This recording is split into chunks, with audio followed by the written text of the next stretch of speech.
el acuerdo con el fondo, ¿qué pide? Dice déficit cero para así llegamos a emisión monetaria cero.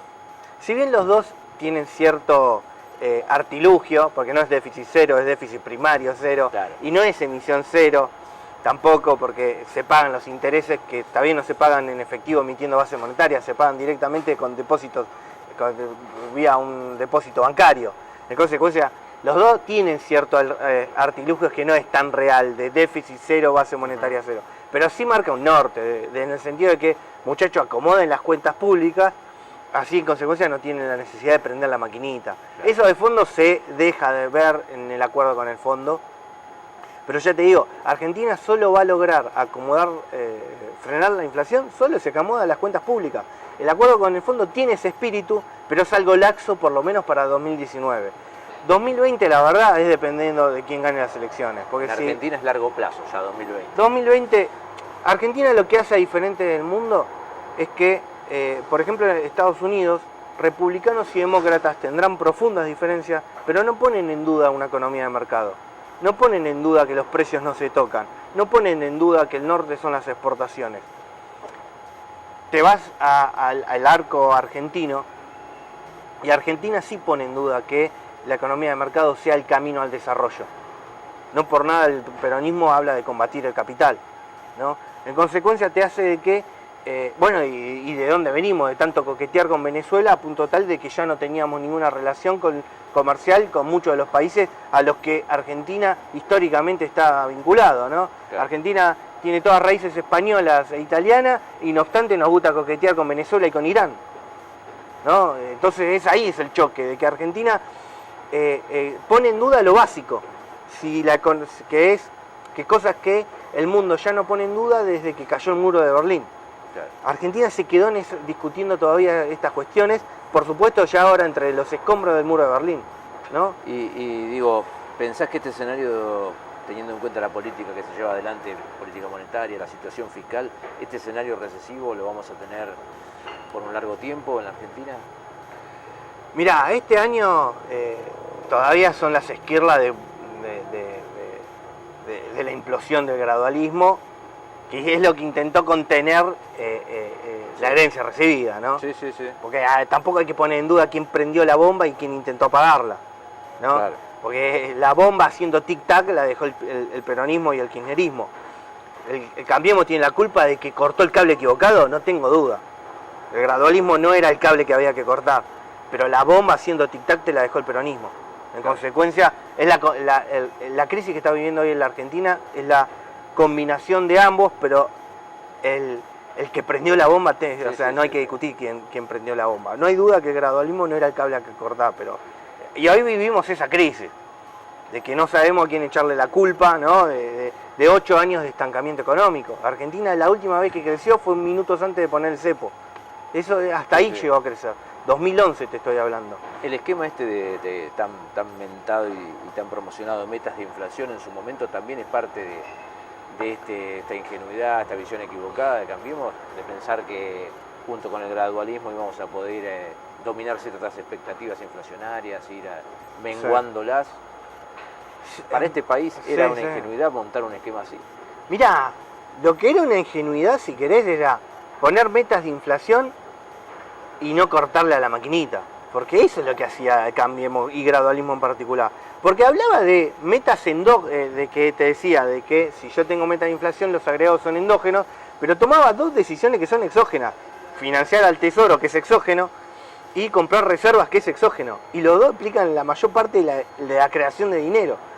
En consecuencia te decían que los agregados eran endógenos, pero lo principal motor era exógeno.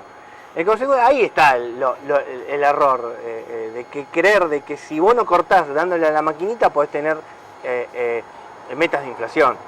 De hecho, el fondo, ahora estamos en un nuevo esquema que dicen, no muchachos, a ver, corten, paren de emitir. Lo que para el fondo dijo, paren de emitir, dejen de financiar al tesoro, dejen de comprar reservas, por eso el rango para que flote el dólar, el peso es más alto. Es un rango más amplio, sí. Y debe ser más amplio, tan al punto tal que tiene que flotar directamente, como flota en el resto del mundo. No es obligatorio comprar reservas cuando se pasa a la banda inferior, pero cuando ocurrió salieron a hacerlo. Pero ahí hay otro error dentro del nuevo esquema.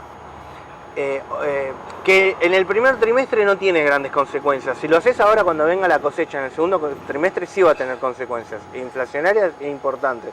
¿Por qué? Porque quieras o no, ahora que baja el dólar, va y prende la maquinita ahora para comprar dólares. Para comprar. Lo cual es un error. Porque vos podés volcar pesos al mercado desarmando todo el stock del ELIC. Claro. O sea, si querés volcar pesos al mercado para que no caiga el dólar, desarmá todo lo que tenés en el placar que te quedó del stock del ELIC. Lo volcás al mercado y el dólar no te va a bajar. Otra bomba esa, ¿no? Levac, LELIC. Bueno, sí, las Levac, LELIC, todo eso, se achicó esa bomba de 70.000 millones de dólares que era el stock de Levac. Ahora explosión mediante, las LELIC son 20.000. Buena noticia que no aumenta el stock, porque es una decisión de política económica, que no aumenta el stock de LELIC, que está clavado en 20.000 millones de dólares, pero aún así puede bajar ahora. Si aumenta la demanda de pesos, en vez de prender la maquinita comprando dólares, lo que hay que hacer es bajar la tasa de interés desarmando el stock del ELIC, lo cual tiene la oportunidad que en el primer trimestre no tiene gran impacto, es simbólico, si querés, no tan simbólico, porque emitieron 20.000 millones de dólares, 20.000 millones de pesos solo en enero, pero ojo que si haces esto mismo en el segundo trimestre, cuando llegan los dólares de la soja, vas a estar emitiendo muchísimo más si querés que no se caiga el dólar. Claro. Entonces hay una combinación. Igualmente Argentina en un año electoral todo el mundo se dolariza, ¿no? Después discutir un programa de desarrollo en el medio del incendio, la verdad que se hace difícil. O sea, Cambiemos cuando llegó lo único que tenía que hacer era apagar un incendio, ¿no? Apagamos el incendio y después vemos que discutimos. Claro. No logró ni apagar el incendio, ese también fue el problema, ¿no? De que por eso decimos que muchos analistas dicen que no hay un programa de largo plazo. Sí, puede ser, no lo hay, porque todavía se está apagando el incendio. De hecho, que estemos en un acuerdo con el FMI de 50.000 millones de dólares, te habla que la dimensión del incendio todavía sigue siendo muy grande. Claro, claro. Y justamente, digo, pensando en el mediano plazo de la Argentina, ¿te preocupa el horizonte de vencimiento de deuda que a partir del 2022 empieza a incrementarse lo que son los intereses, ya sí, sin el dinero del fondo aparentemente? A ver, sí. Mucho del gradualismo, también el gradualismo implicaba tapar todo con deuda. Sí. Y eso hizo de que, y eso también era lo inconsistente del gradualismo, de que al final no estaba solucionando los problemas como el de Pizarrón decía. Supuestamente el gradualismo de Pizarrón, hoy teníamos déficit cero casi, para este año. Había un empalme entre ir tomando deuda hasta que la Argentina comenzara a crecer de sí, alguna forma y ahí... Pero vos fíjate que el gradualismo no cumplía ni sus propias metas, ni las fiscales ni las monetarias, porque de Pizarrón el gradualismo para este año tenía un déficit primario de 0. Claro.